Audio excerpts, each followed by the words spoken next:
नमस्कार, मैं यशस्वी और आप देख रहे हैं इंडिया जंक्शन। लोकसभा चुनाव के बीच बार बार उम्मीदवार बदलकर और फिर भतीजे आकाश आनंद को हटाकर बसपा प्रमुख मायावती चर्चे में है। मायावती की राजनीतिक चालों ने वोटर्स को उनके 2024 के एजेंडे को लेकर भ्रमित कर दिया है। लोगों के मन में सवाल है, बहन जी प्रेशर में हैं या फिर वो इस पॉलिटिक्स के पीछे कोई और बड़ी रणनीति के तहत काम कर रही हैं। क्या है वो बदली रणनीति, आज हम आपको दिखाएंगे इंडिया जंक्शन के इस खास रिपोर्ट में माया का जाल। लोकसभा चुनाव के बीच उत्तर प्रदेश का चुनावी माहौल पूर्व मुख्यमंत्री और बहुजन समाज पार्टी प्रमुख मायावती की रहस्यमय राजनीतिक चालों से घिरा हुआ है। चुनाव की शुरुआत में विपक्ष ने बसपा को बीजेपी की बी टीम बताकर निशाने पर लिया। हालांकि तीसरे चरण तक मायावती इस लेवल को हटाने के लगभग करीब पहुंच गई थी। अपने भतीजे आकाश आनंद की मदद से बसपा न सिर्फ बीजेपी के रथ को रोकने की कोशिश करती दिखी, बल्कि इंडिया ब्लॉक के खिलाफ भी लड़कर राजनीतिक हालात को बदल रही थी।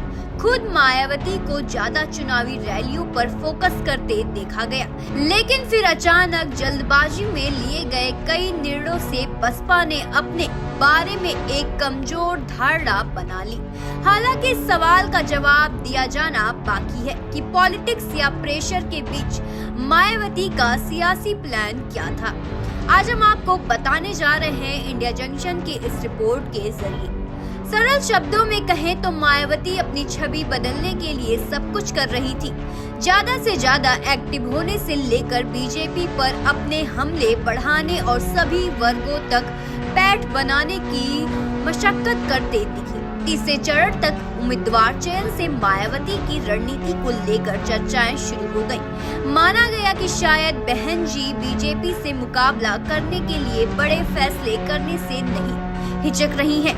नैरेटिव तब बदलना शुरू हुआ जब उन्होंने आकाश आनंद को नेशनल कोऑर्डिनेटर की जिम्मेदारी से ये कहकर हटा दिया कि वो अभी मैच्योर नहीं है। इतना ही नहीं, प्रमुख सीटों पर उम्मीदवारों को भी बदल दिया। ये वो सीटें थी जिन पर सपा और विपक्षी नेताओं के समीकरण गड़बड़ा सकते थे और बीजेपी को मदद मिल सकती थी। मायावती की राजनीतिक चालों में होने वाले उतार चढ़ाव से कयासबाजी भी तेज हो गई और उनके मन में क्या चल रहा है ये जानने की उत्सुकता भी बढ़ती गई। यूपी में अभी भी 27 सीटों पर चुनाव होना बाकी है और मायावती जिस तरह से चुनाव मैदान में उतरती हैं, वो चुनावी मैदान में महत्वपूर्ण लहर पैदा कर सकता है, क्योंकि मतदान के 5 चरण पूरे हो चुके हैं और 6वां चरण आज है।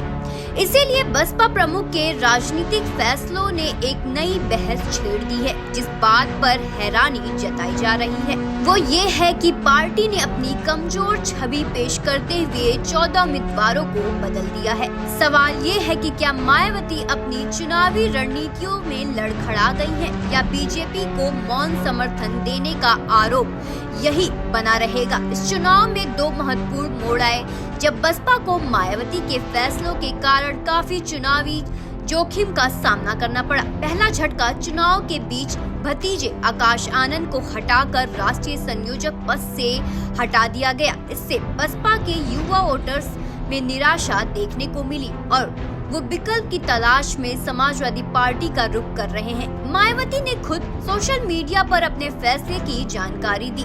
ऐसा ही दूसरा कदम जौनपुर में टिकट को लेकर उठाया। बसपा ने पहले पूर्व सांसद और बाहुबली नेता धनंजय सिंह की पत्नी श्रीकला को टिकट दिया, फिर रातों रात टिकट काटना पड़ा। मायावती ने अपने मौजूदा सांसद श्याम सिंह यादव का टिकट काट कर धनंजय की पत्नी को समयोजित किया था, लेकिन उन्हें तब तगड़ा झटका लगा जब जेल से बाहर आकर धनंजय सिंह ने कथित तौर पर बीजेपी के साथ समझौता कर लिया। मायावती को वापस श्याम सिंह यादव को टिकट देना पड़ा। आपको बता दें 25 मई यानी आज 6ठे चरण में यूपी की 14 सीटों पर मतदान है। इनमें सुल्तानपुर, प्रतापगढ़, फूलपुर, इलाहाबाद, अंबेडकर नगर, श्रावस्ती, डुमरियागंज, बस्ती, संत कबीर नगर, लालगंज, आजमगढ़, जौनपुर, मछली शहर और बदोही में चुनाव हो रहे हैं। 2019 में बीजेपी ने 9 सीटों पर जीत हासिल की थी, जबकि 4 बीएसपी के पास और 1 समाजवादी के पास गई थी। खबरों से जुड़े रहने के लिए सब्सक्राइब करें हमारा चैनल इंडिया जंक्शन।